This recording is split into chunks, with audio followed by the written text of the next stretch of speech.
This is Rupali. और जो हमारी इम्पोर्टेंट डे वाली सीरीज़ चल रही थी उसको मैंने मतलब कि 22 फरवरी तक मैं लेके आई थी। 22 फरवरी तक मैंने बताया था 22 फरवरी को क्या होता है। इंटरनेशनल थिंकिंग डे हम मनाते हैं, इंटरनेशनल या फिर वर्ल्ड थिंकिंग डे हम मनाते हैं, ठीक है। इंटरनेशनल या फिर वर्ल्ड थिंकिंग डे मनाते हैं। और मैंने इसको कैसे रिलेट करवाया था, अगर शायद आपको याद हो तो मैंने मतलब 21 फरवरी को ब्रेकअप डे सेलिब्रेट किया जाता है जनरली, है ना।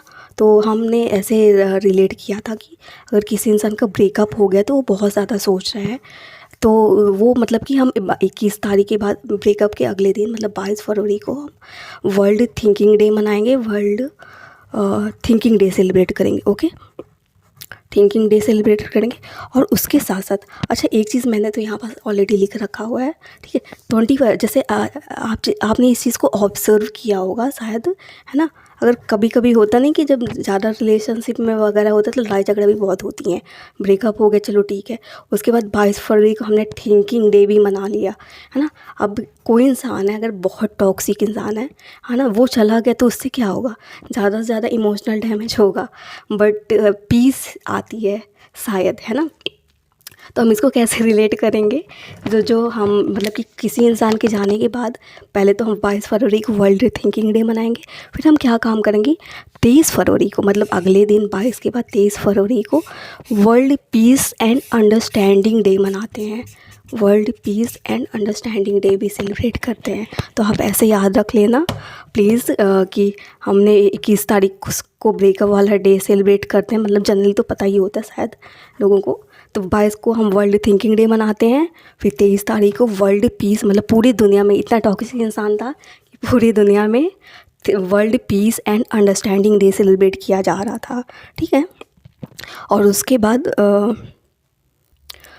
तो बस इतना ही है कि 22 तारीख को वर्ल्ड थिंकिंग डे हम मनाएंगे, 23 तारीख को world peace and understanding day celebrate करेंगे। उसके साथ साथ 24 तारीख को मतलब 24 फरवरी को, बट ये हमारी जो स्टोरी चल रही थी ना उससे थोड़ा से अलग है।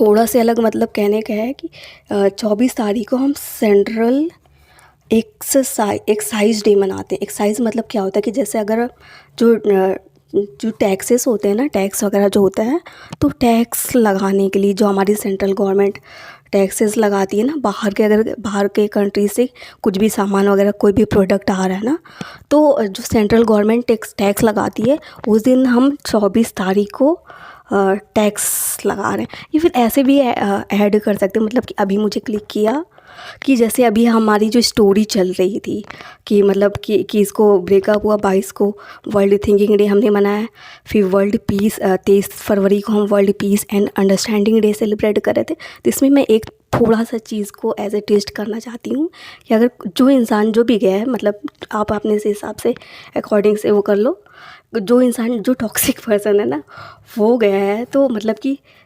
डायरेक्टली या इनडायरेक्टली तरीके से नुकसान किसका हो रहा है, किसी देश का या फिर किसी सरकार का नुकसान हो रहा है।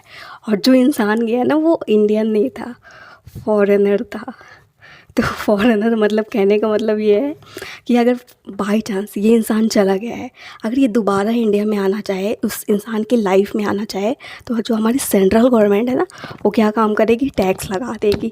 टैक्स कब लगाएगी कि मतलब कि 23 फरवरी को हमने पीस डे सेलिब्रेट कर ही लिया था, लेकिन अब हमारी जो गवर्नमेंट है, ये जो सरकार है, वो खुद भी नहीं चाहती है कि उनके यूथ परेशान हो या फिर एंजाइटी में जाए या फिर टेंशन ले, थिंकिंग वगैरह ज़्यादा सोचे।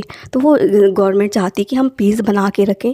पीस वाला डे कैसे हम सेलिब्रेट करेंगे कि 23 फरवरी को। तो 24 फरवरी को वो इंसान चाह के भी नहीं आ सकता, इंडिया आ नहीं सकता। क्यों? क्योंकि 24 फरवरी को हम सेंट्रल एक्साइज डे सेलिब्रेट करते हैं।